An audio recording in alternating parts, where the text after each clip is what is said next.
in this episode, we are going to talk about growth mindset versus fixed mindset. Neuroscience has found out that the fixed mindset stimulates the left hemisphere and right hemisphere is stimulated when we think in growth mindset. This basically rings a bell when we just think about the affirmations or the things we just say to ourselves, positive things. In 1990s, we knew that positive thinking basically does something to us, namely something good, but after 1990s, thanks to neuroscience, we found out that positive thinking basically stimulates and basically fires the visualization, so stimulates the neural networks in the right hemisphere.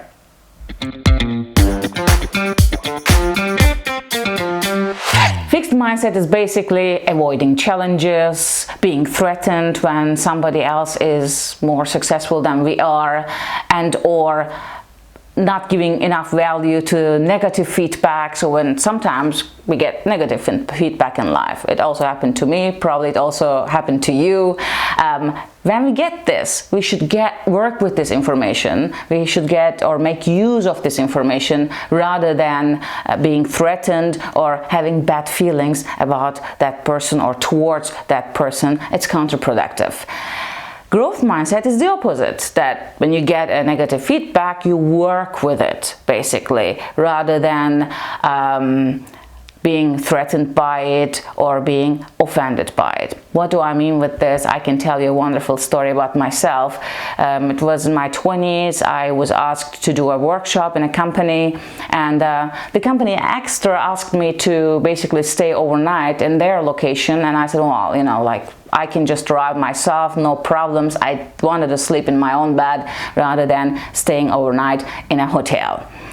Next morning, 6:20 flight, I woke up at 3:30 in the morning to get that flight. I was there really tired, and before the workshop, I also made another mistake. I drank a Red Bull. So, you know, lots of coffee and taurine in your body, and started the workshop. That wasn't very good because I was so pushed by the effects of the sleeplessness, Red Bull, coffee in shock. I think I also had an espresso. All the no-goes, what you shouldn't do. What did I learn out of this? I got a feedback as well. They said to me, well, Evelyn, we saw better. They were really nice. They said that we saw better performances from you. Are you okay? And I said, well, I'm okay. Thank you very much. What was this all about? Or what did I just said to myself on the way back home. I said, Evelyn, what's the moral of the story? Sleep enough before you just do a workshop.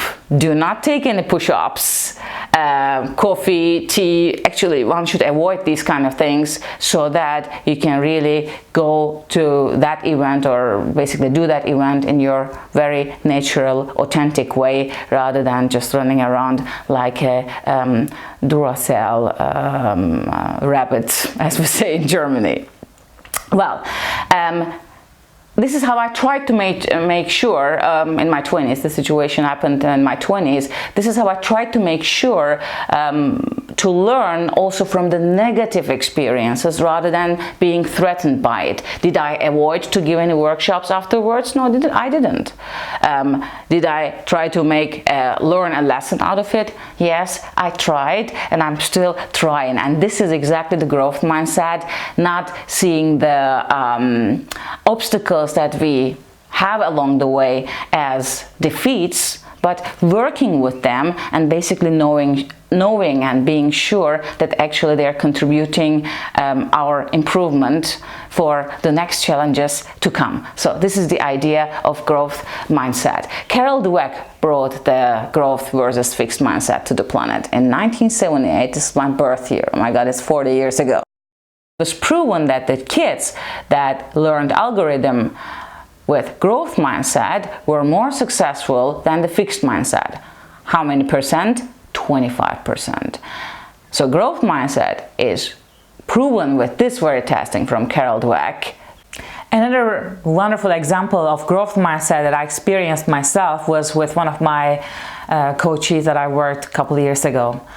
Generation Y, She was insecure right at the beginning when we started working with each other, and she was even so sensitive with fixed mindset. She was acting basically, she was being threatened when even the boss didn't greet her when they were in the corridor, passing each other.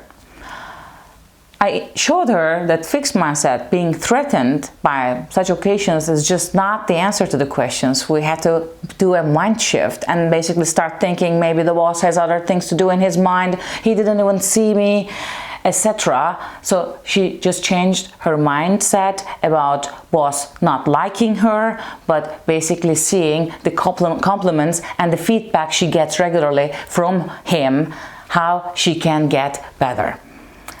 What happened today is that she's the CEO of this company. The boss retired last year, and she was the COO at that time with her young age, and today she is the CEO of this company, responsible for over 600 employees.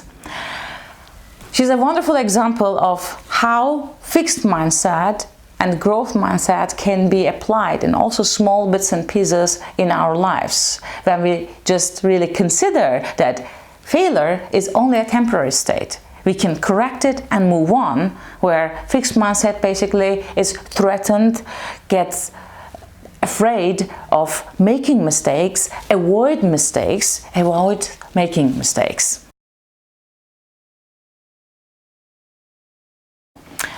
So how can we train our growth mindset regularly is basically changing our thoughts. We have to understand that we are programmed to think negatively. When we were first time over here, we had to deal with the wild animals, dinosaurs, with threats. So our brain developed this ability of staying skeptical, analytical to the world around us. However, when we watch the 21st century modern human being has to watch the thoughts and basically see, okay, this is my normal programming and I can change that programming. Neuroplasticity is what I'm going to talk about next time, is regularly thinking differently. So this is the perspective. You take a look at this ball, for instance, and you can continuously exercise taking a look at the ball from that distance, from that distance, from that perspective. So this is basically what the growth mindset is. Not always thinking in the same way like you always have done, but taking a look at the circumstances and perspectives differently from different angles regularly.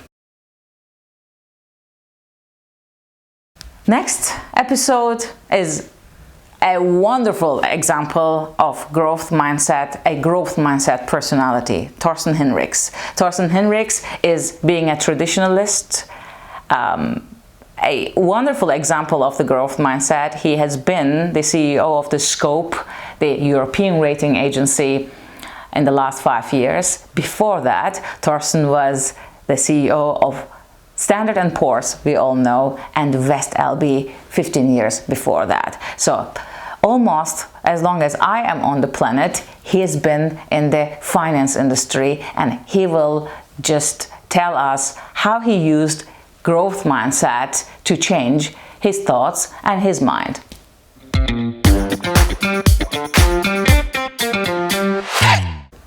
It's also known that the left hemispheric people like dogs and right hemispheric people like cats. So check out if you like cats or dogs or both. I like both. So, and that gives you a small idea how synchron you basically use both of your hemispheres.